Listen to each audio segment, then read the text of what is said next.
Keith versus Lucina. Lucina versus Ike. Fire Emblem duo. Which Marth is better, buff Marth or female Marth? I mean, I like Lucina's smash attacks more because they kill more consistently, but I like Marth better overall. Yeah, but then, you know, you got female Marth versus buff Marth on the stream, so we're going to see how this one goes. I definitely think Ike has the advantage in this matchup because he's got those guaranteed combos off of up throw. Yeah.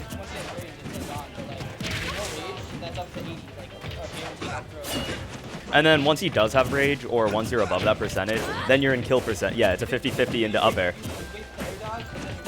Or he can double jump into your double jump and up air, and you're dead. Yeah. He also outranges Lucina on most stuff. Lucina does technically have the speed advantage, but when stuff like that happens... Oh! Yeah. That was really good by Lucina to save her jump like that. I see a lot of people just jumping out of hit stun to try to recover, where if you can recover without your double jump, it's usually better to save it. Unless you're mixing up and recovering high, obviously. But then you have it if you get... Ooh! Nice counter.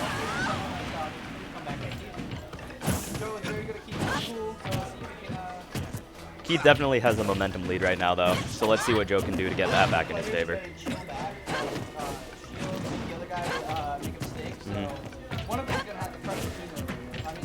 Time out. Time out. No, I didn't. Nice. We take those.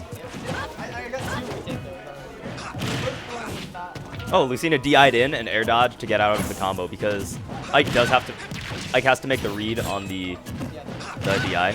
Because if they DI in and he goes forward, then he misses with a forward air. Yeah.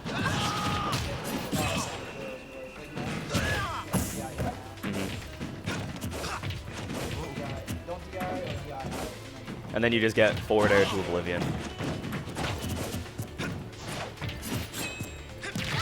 I mean, Keith had a really good comeback after that unfortunate SD, but Joe is keeping his lead pretty well. Keeps racking up. Ooh! Going for the hardest of reads, but not quite paying off yet.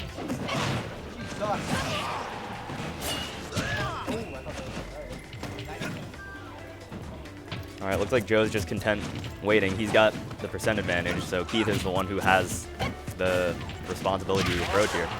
Just runs in with a dash attack and gets it.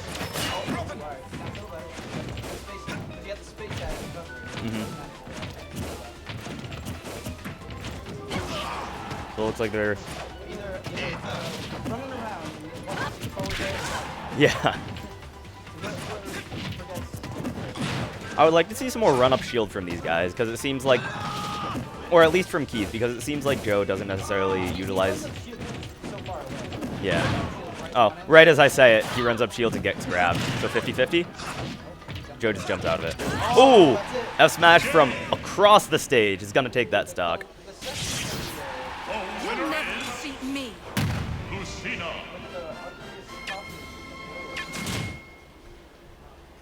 I'm sorry, but green hair Lucina just looks awful.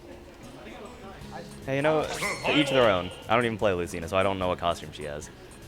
She has the red hair one, right? I like that one. I like the red hair, black suit. That's my favorite. That's the only one I really see people use, so. Yeah, there's also a red hair, white suit, which is okay. Okay. I like black. Keith, So do either of these two players have other characters to counterpick to? I don't know about Joe, but I know Keith does counterpick the Donkey Kong. He hasn't been one out yet today.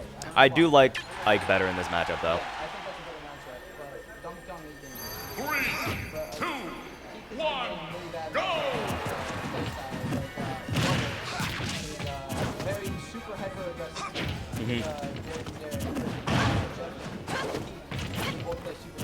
Right. So they kind of just got ran over.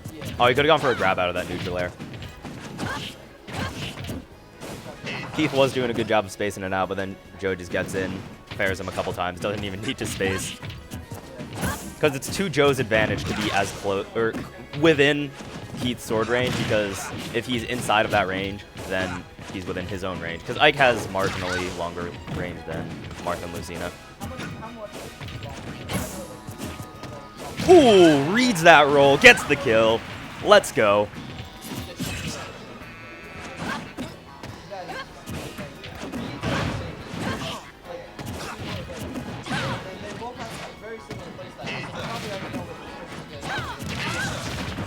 So something else that Joe can do when Keith is trying to recover like that, yeah, he can just run underneath and counter because it has super armor on the way up, but as soon as he reaches the apex of ether, the super armor runs out, and on the way down he doesn't have any super armor.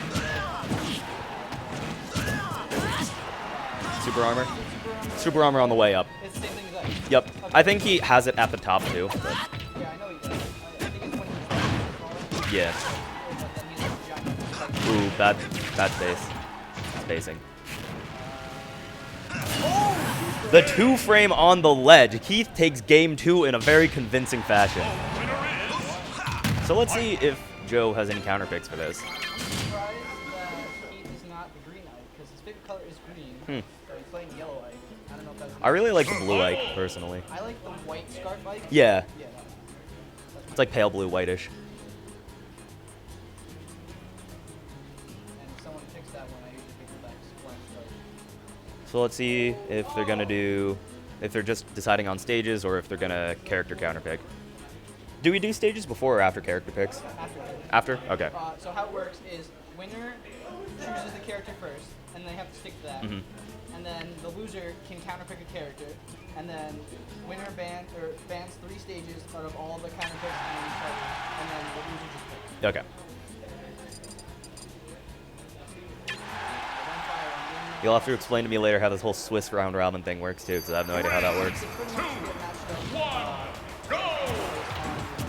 Okay. Well, we're in the match right now, so let's get focused on that. So we are going to Castle Siege, one of the stages that a lot of tournaments have been opting to not have legal, but I don't have that much against this stage. I don't think it had anything to do with it. It was just there's no fire on it. It's like, yo, let's make it cool. But yeah, I don't like it at all. I mean, definitely. Because it's just the first transformation. Or the transition is also really fast and it goes from one back to walk. So it's 2 good maps. Like one. Yeah. This second transformation, I'm not a huge fan of, but I just hate walk-offs in general. And as we've been talking about how much we hate Castle Siege, Joe has been pulling quite a nice lead for himself. So it seems like game 1, they were pretty even, and after game 2, Joe took a little bit of time out, thought about why he lost, and he's adapting well to Keith's playstyle. He's not letting Keith get in, he's baiting out Ike's laggy moves, and he is going in to punish. Keith just doesn't have an opportunity to get in there because of... Alright, he's got to grab.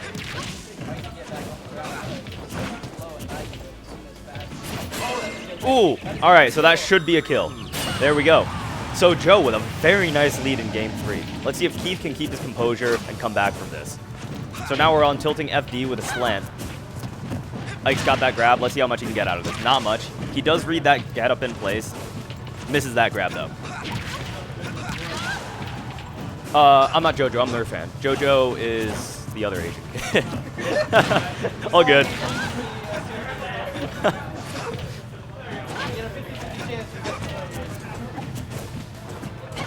Alright, so Chris is doing really well in the second stock. He's not taking that many more, or Chris, Keith. They both have that C sound in the front, you know? The K sound, I guess. Yeah, you're throwing me off, Chris. Please.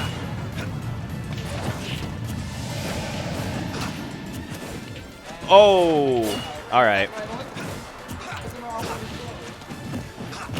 50-50? Ooh, the stage gets in the way, but that forward air will take the stock. So Keith is bringing this back quite nicely.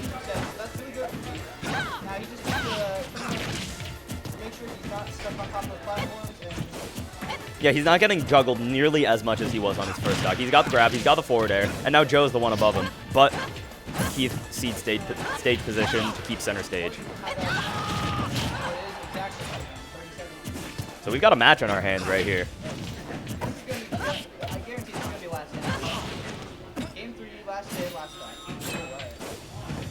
I just find it really interesting to look at all the adaptations that the different players have been making.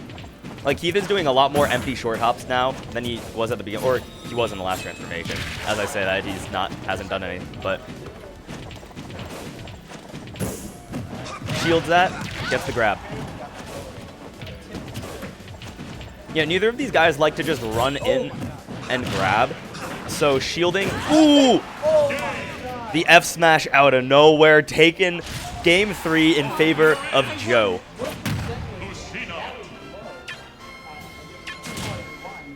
He was at like 70%.